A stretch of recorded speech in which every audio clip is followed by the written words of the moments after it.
Deadman Switch. So this is an episode that is close to many a fan's heart.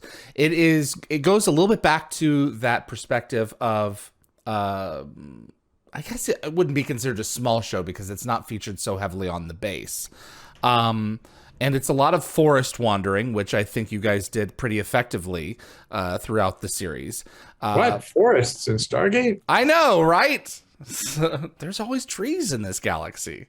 And I love in there was an episode in I can't remember which episode it was that features an explanation. Oxygen bearing life, you're going to have trees. So it was a good acknowledgement of that. But you have a guest performance in this episode in the form of Sam J. Jones, better known as Flash Gordon. And this was Stargate's attempt, and I think success, at one of its first wild card characters, a bounty hunter, and you don't know which way he was going to go. Tell us a little bit about Deadman Switch. Well, I don't think it's any secret that I loved Star Wars, and then I grew up on the original movies, and I pretty much think I walked in the room and said, I wanted to create like a Han Solo type character who could be kind of a, like you said, a wild card who we could interact with and kind of not know whose side he was on, and we could use for kind of information and just fun. Like I wanted to write someone who was like that kind of 80s 90s movie one-liner, fast talking rogue guy. And conceptually, originally I was really excited about the whole thing.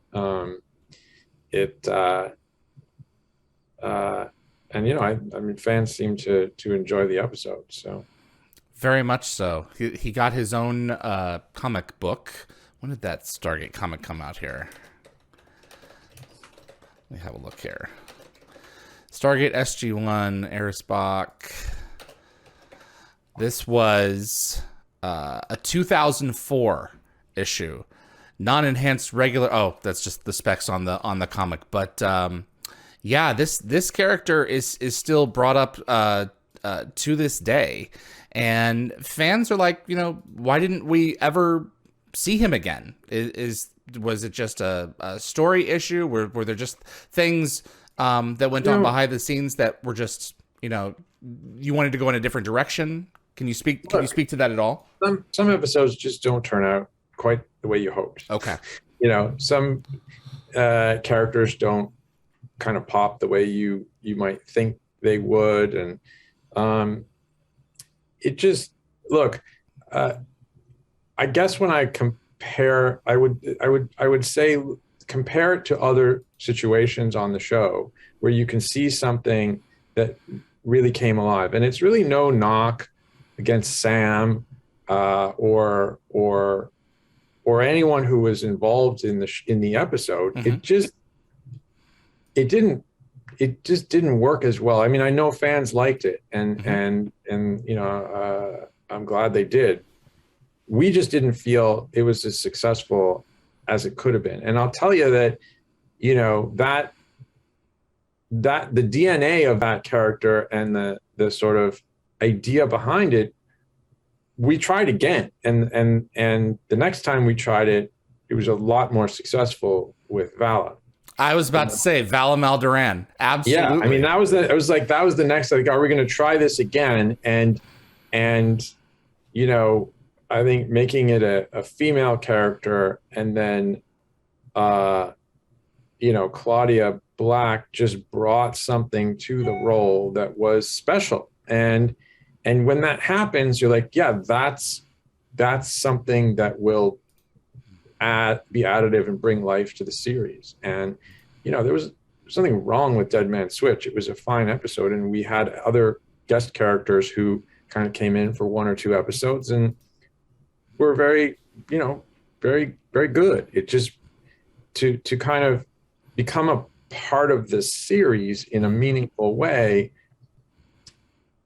you kind of needed to see that real spark and something special, which you got immediately with Vala. You were like, oh my God, there's like a force of nature at work here. So that's certainly true.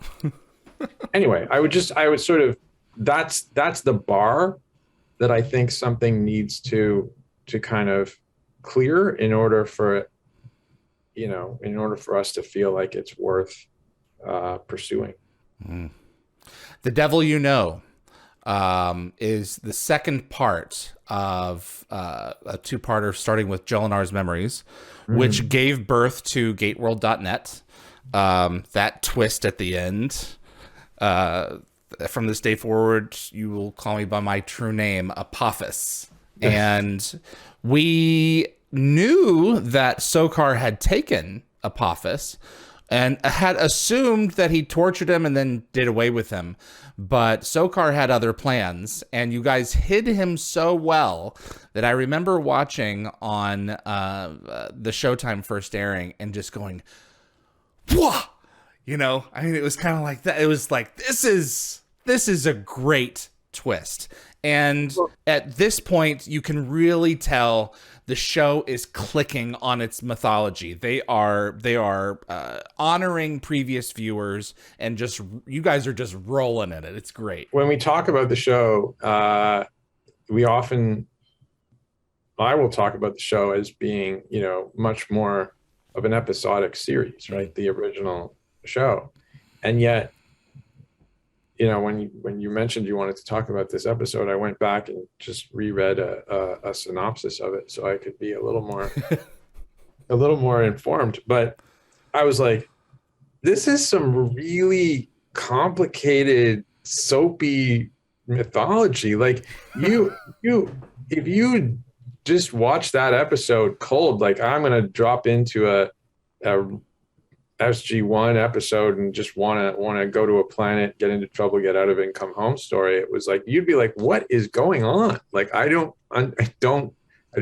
understand anything that's happening in this episode. Like, all those payoffs were because you had lived through 5 years and 100 episodes or more of, story about Apophis and story about the team. So, the Tok'ra and Sam's dad and Charlie and all, yeah, and, Martouf and all that sort of stuff. So that was some heavy serialized stuff, and it was like we certainly didn't do that every episode, but when we did, it was very deep into the mythology for sure.